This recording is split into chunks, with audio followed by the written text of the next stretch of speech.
Hey everyone, it's Rachel.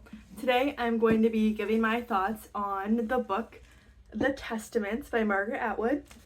If you don't know this book, this is the sequel to The Handmaid's Tale. But a huge warning is I will be giving away major spoilers in this book, so I would not recommend watching this video if you haven't read the book. So here we go, let's get started. The first thought that I have as I'm reading this book is the relationship between Agnes and Aunt Lydia. If you remember, it was kind of towards the beginning, middle-ish of the book. Agnes is visited by Aunt Lydia after basically her parents choose Commander Judd for her to marry, and Aunt Lydia essentially convinces her to become an aunt and gives her this plan on how she can sneak inside the school, talk to one of the aunts, and basically get in to become an aunt.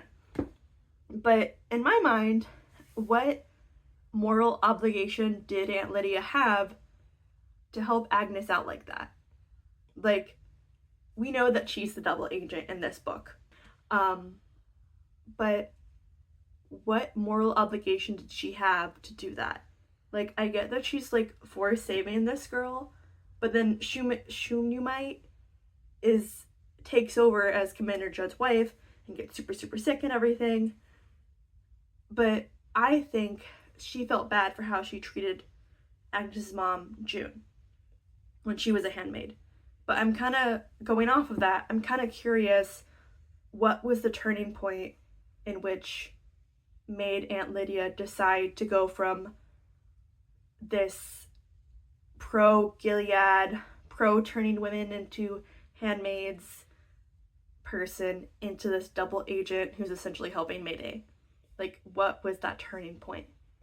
My theory is when in the series The Handmaid's Tale, when they're having the conversation, and I think the guy has a gun, one of the guards has a gun aimed, and Aunt Lydia just weeps at the end, and she hugs June or something. I can't remember all the details of that, but that's, I think, is my turning point. But I feel did she do that for June, or did she do that for herself? Was there some kind of alternative motive? The thing is, we're never gonna know, which kind of sucks.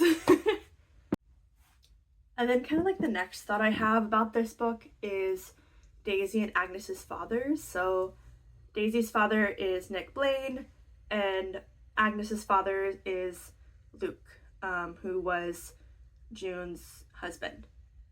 But if you remember, at the end of the TV series The Handmaid's Tale, they kind of split path. They don't essentially get a divorce, but they're kind of just on two separate paths. Yeah, but then Nick's dead. So I'm kind of just what kind of happened between Luke and June, but also I wonder if that caused some conflict between Agnes and Daisy in regards to who their fathers are later after the events of the Testaments. And then going back to that, I would love to see a backstory on Nick Blaine. Love that. I want to see how he came into Gilead, what was his role essentially, how did he become Commander Waterford's driver. And then also, I'm kind of curious, I'm not sure if anyone remembers this, but in season 2, I think it was season 2, there was a moment where essentially Nick was asked to basically be interviewed or whatever by the United Nations or something, and they're just kind of no, because he did all these bad things. What bad things did he do? I want to know this. But yeah, also kind of going back to the main point, when Agnes and Daisy find out who their fathers are, did that cause some of rift? Because Nick Blaine wasn't this good person. Luke kind of was this good person. Did that cause some rift between them? What happened next? That's kind of my point. Last point that I have, I'll probably do an even deeper dive into this another time. But what the heck was that ending? I'm not talking about like Agnes and Daisy meeting their mom. I'm talking about way past that, and it's like, I think it's like 100 years after, like not any of the characters from the Testaments or the Handmaid's Tale. They're like at this convention or conference. They're at this conference for scholars about the downfall of Gilead. And I'm like, what? Like, what? How are these scholars just like casually talking about Gilead and its downfall, not realizing that like people were actually impacted, people were actually killed? Like, this blows my mind. It creates like this emotional disconnect.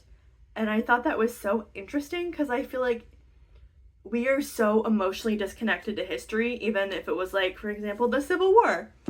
We are so emotionally disconnected to that because it happened like 200 years ago. So, actually, it wasn't 200 years ago. It was like 150 something years ago. I don't know. But yeah, I thought that was interesting. We have such an emotional disconnect to history until it impacts us personally. So I thought that was really interesting. I don't know who said this quote, but the devil's in the details, and I feel like that is super, super true for the cover of this book, depending on which cover that you got, unless it's like the TV show version. I don't think that would apply to this. But in the cover with The Handmaid's Tale, in that green portion, there is like a woman within the green portion, and she has her arms up. And like, I feel like that is so cool. Like, you wouldn't have noticed that. Some little hidden messages. Thank you, Margaret Atwood.